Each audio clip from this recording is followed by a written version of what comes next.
आज विपक्ष द्वारा सदन से वॉकआउट कर दिया गया। मुद्दा था आउटसोर्स का। इससे पहले अगर हम बात करें, बीते कल भी विपक्ष द्वारा वॉकआउट कर लिया गया था। मुद्दा था लोकतंत्र प्रहरी सम्मान योजना को बंद करने का।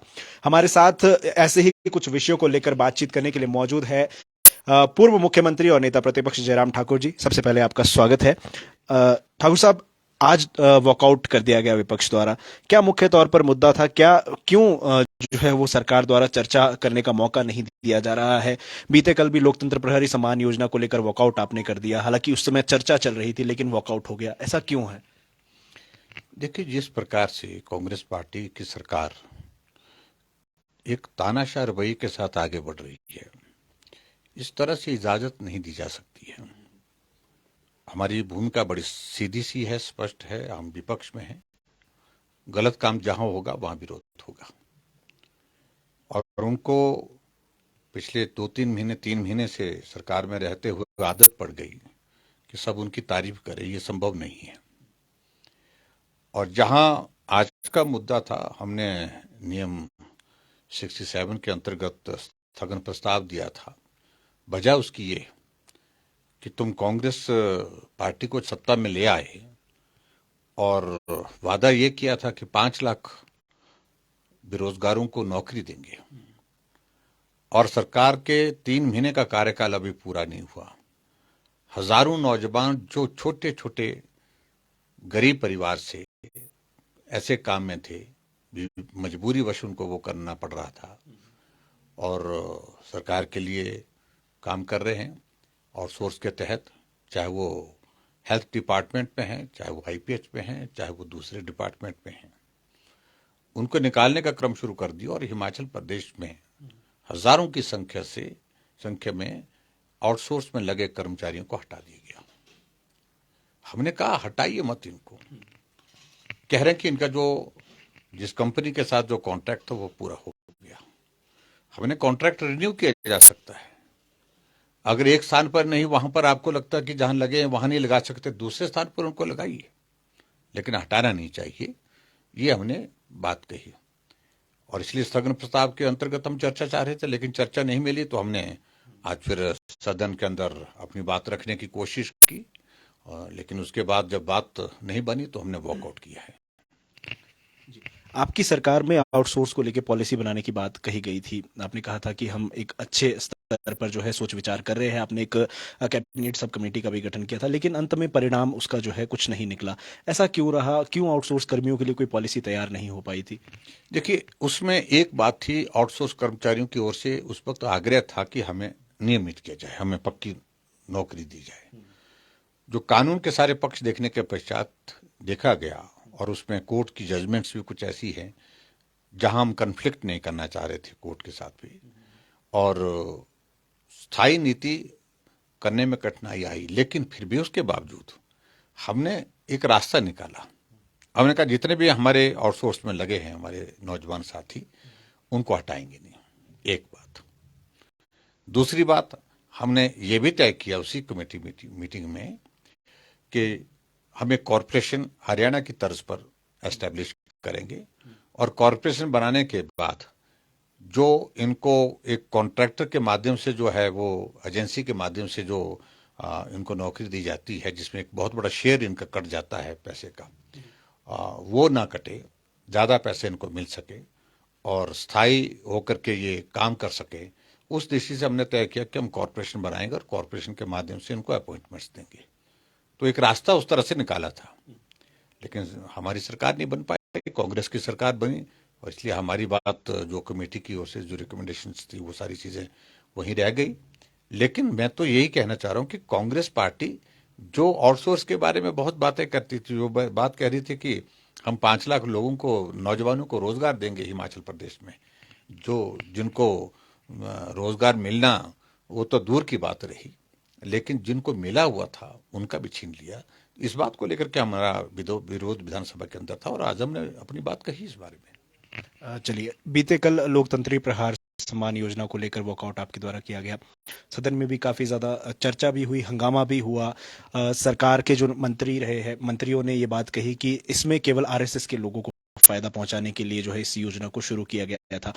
उन्होंने ये भी आरोप लगाया कि कई लोग ऐसे हैं जो पूर्व विधायक है, पूर्व मंत्री है, उनको भी ये जो पेंशन है वो दी जा रही थी और फिजूल खर्ची को रोकने के लिए जो है इस योजना को बंद किया गया है। क्या कैसे देखते हैं? देखिए, बड़ा हास्यास्पद है ये सारा विषय। इमरजेंसी इंदिरा गांधी जी ने लगाई थी, देश में सब जानते हैं किस लिए लगाई थी। इसलिए उनकी सत्ता कायम रहे।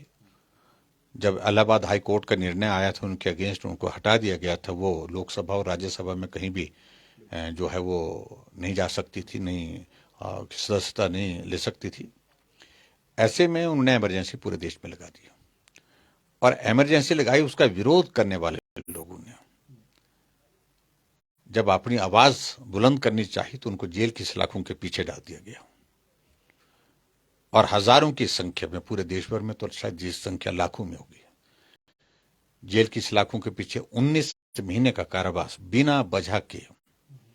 सारा मीडिया बैन कर दिया गया, अखबार में कोई एक लाइन लिख नहीं सकते थे।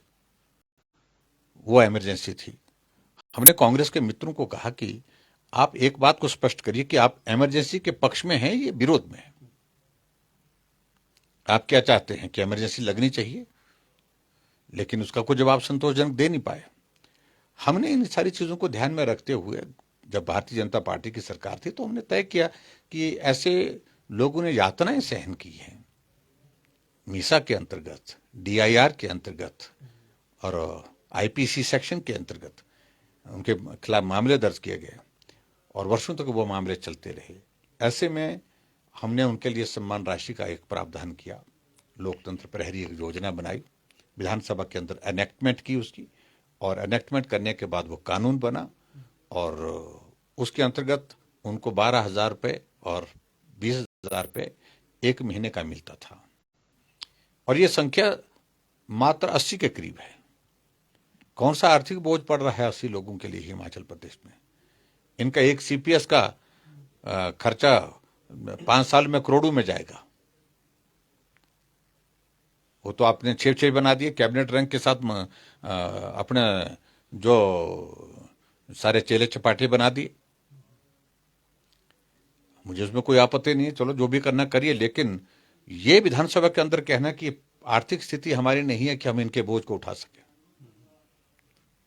अगर इतना भी कह देते हैं हम इनका पैसा नहीं दे सकते हैं, इनका सम्मान बरकरार रहे, चलो हम कानून को निरस्त नहीं करते, तो भी समझ में आता।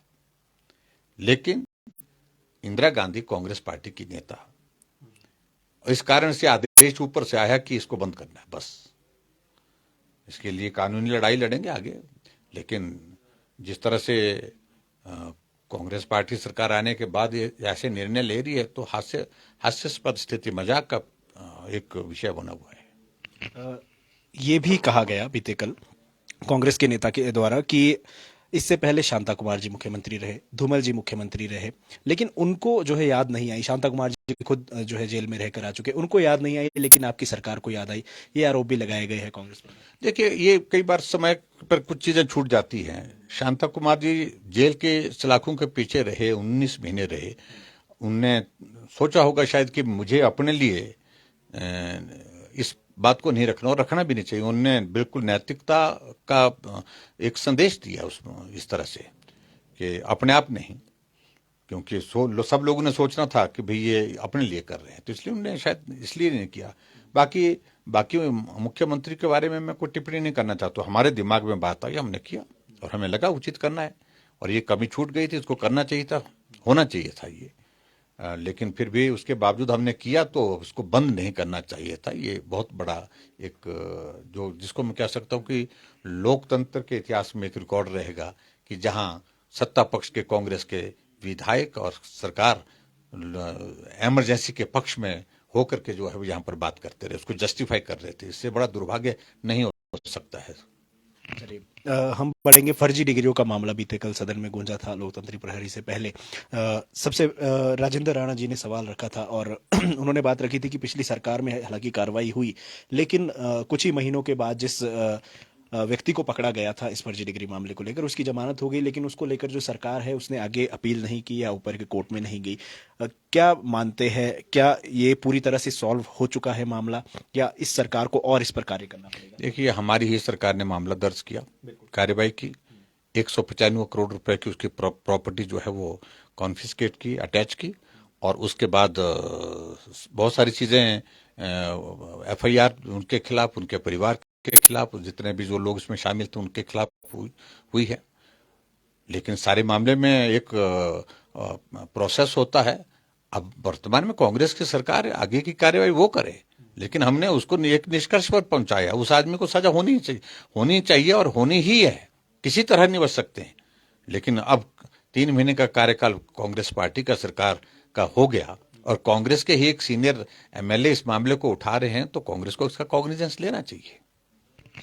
चलिए, एक आपके द्वारा एक स्कीम चलाई गई थी जनमंच को लेकर, और सरकार ने, कांग्रेस सरकार ने सत्ता में आते ही बंद कर दिया। कई आरोप लगे भाजपा पर कि करीब 5 से 6 करोड़ रुपए टेंट और खाने पर खर्च कर दिया गया। हालांकि उन्होंने ये भी कहा कि कांग्रेस भी इससे पहले जो है इस तरह के कार्यक्रम चलाती थी, लेकिन उसमें फिजूल खर्ची नहीं की जाती थी। फिजूल खर्ची का नाम दिया गया है खाने पर जो खर्चा लगा है और टेंट पर जो खर्चा व्यक्त किया गया है। किस तरह से देखें? मैं समझता हूँ कि इनके दिमाग का दिवालियापन निकल गया है। इनको याद नहीं रहता कि इन्होंने क्या क्या किया है। 5 साल तक कोई योजना चली और उस पर 5 करोड़ रुपए खर्च हुआ, इस 70 लाख की आबादी में।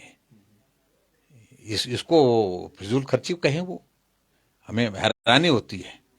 और खुद उन्होंने विधानसभा के अंदर जवाब दिया है, 49,000 जो समस्याएं जो हैं, जो शिकायतें थी, उनका मौके पर निवारण हुआ है। लोगों को तो राहत हुई थी।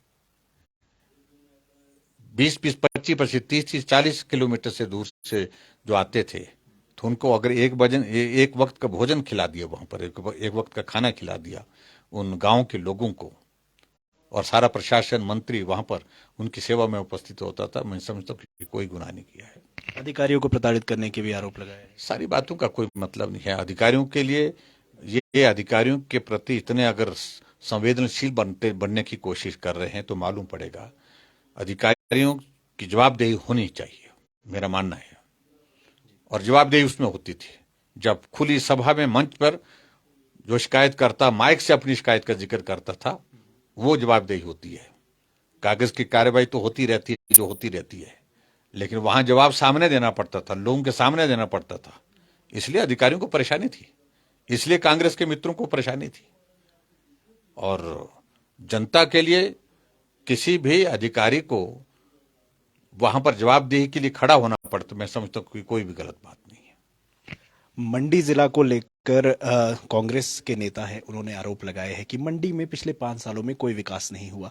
ऑल ओवर मंडी की बात की जाए, उन्होंने कहा कि चाहे आपकी विधानसभा क्षेत्र है या फिर जो पूर्व में मंत्री रहे उनके विधानसभा क्षेत्र है, केवल उन्हीं 2 पर्टिकुलर विधानसभाओं में विकास हुआ है। चाहे आपके मंडी हवाई अड्डे की बात की, उन्होंने कहा है कि मंडी हवाई अड्डे का जो प्रोजेक्ट था, आपका एक जो है ड्रीम प्रोजेक्ट भी वो था, लेकिन उस पर जो है खरे नहीं उतर पाए। सरदार वल्लभ भाई पटेल जो यूनिवर्सिटी खुली है, सरदार पटेल यूनिवर्सिटी, वहां पर भी अनियमितताओं को लेकर आरोप लगे हैं। किस तरह से आप देखते हैं? आपका गृह क्षेत्र है, आप पूर्व में मुख्यमंत्री भी रहे हैं।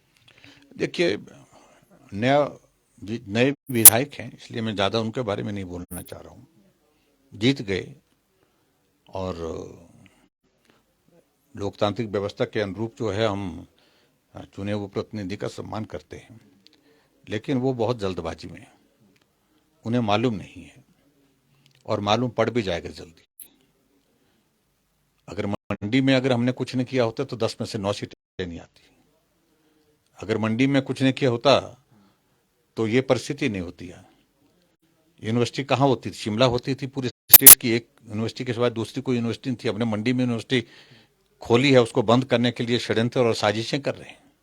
उसको बदनाम इस कदर कर दो कि आप ऊपर लिखो, नीचे लिखो, सब जगह शिकायत ही शिकायत करो। जो इंक्वायरी करनी है करिए, लेकिन एक मंडी जिला के एक विधायक होने के नाते उन्हें, मुझे लगता है कि इस बात को लेकर के इतनी नैतिकता उनमें रहनी चाहिए कि एक संस्थान, प्रदेश स्तर का एक इंस्टीट्यूशन मंडी जिला को मिला है, और उस इंस्टीट्यूशन को के खिलाफ अगर तथ्य के आधार पर कुछ बातें हैं तो कहें, लेकिन जब तथ्य नहीं है तो उन बातों को नहीं कह, राजनीतिक मकसद के साथ वो शिकार बनते जा रहे हैं। और बहुत जल्दी मैं आपको बता रहा हूं कि परिणाम अच्छे नहीं होने वाले हैं, जो जिस प्रकार से उनका व्यवहार हम देखते हैं कई बार। आखिरी सवाल आपसे रहेगा, विधायकों के अधिकारों की बात जो है सदन में उठी थी, आपने भी उस चर्चा में पार्टिसिपेट किया, आपने भी एक बात कही कि चालान आपका भी कर दिया गया था। तो किस तरह से आप देखते हैं, क्यों जो है इस तरह से देखने को मिलता है, आए दिन देखने को मिलता है, कभी किसी विधायक के चालान काट दिए जाते हैं, झंडियों को लेकर भी जो है वो अमूमन चर्चा में ही रहता है कि झंडी तोड़ दी गई है या उसको लेकर चालान कर दिया गया है। किस तरह से आप देखते हैं, पूर्व में मुख्यमंत्री भी आप रहे हैं, क्या आपकी सरकार में भी इसको लेकर कार्य हुआ है और इस सरकार में किस तरह से कार्य किया जाना चाहिए? देखिए, विधायकों के बारे में और विधायक की इंस्टीट्यूशन के बारे में हम हमेशा इस पक्ष में रहें कि उसको ताकत मिलनी चाहिए, मजबूती मिलनी चाहिए। लोकतंत्र है, लोकतंत्र के चुना हुआ प्रतिनिधि है और उसके प्रति सम्मान का भाव भी रहना चाहिए। और उसके साथ साथ में अधिकार के नाते जो शक्तियां उनको उपलब्ध है उनका वो ठीक सही मायने में उपयोग करे, ताकि हम जनहित में काम कर सकें। लेकिन जहां जिन बातों को लेकर के यहाँ सदन के अंदर सारे विषय आए थे, कुछ जगह कई बार हमको महसूस होता है, कई जगह अनावश्यक रूप से कुछ चीज़ें ऐसी हो जाती हैं जिनको अवॉइड किया जा सकता है अधिकारियों के स्तर पर भी। और कुछ जगह जिस प्रकार से विषय उस दिन आया, जो जुडिशरी वाला विषय आया, जुडिशरी के प्रति हमारा पूरा सम्मान है, लेकिन फिर भी उसके बावजूद इतना एक्टिविज्म जुडिशरी का दिखना वो जस्टिफाइड नहीं होता है। हम सारी चीज़ों को जानते हैं, हम जुडिशरी के खिलाफ बोलना नहीं चाहते, क्या चलता है, क्या सारी चीज़ें किस प्रकार से होती हैं, वो बहुत पीड़ा देने वाली होती है कई बार। लेकिन जुडिशरी के प्रति सम्मान फिर व्यक्त करते हुए कि सुधार की गुंजाइश सब जगह है, सब जगह सुधार करने की जरूरत है, हमें भी और उन्हें भी और अधिकारियों को भी। बहुत बहुत धन्यवाद आप। Thank you.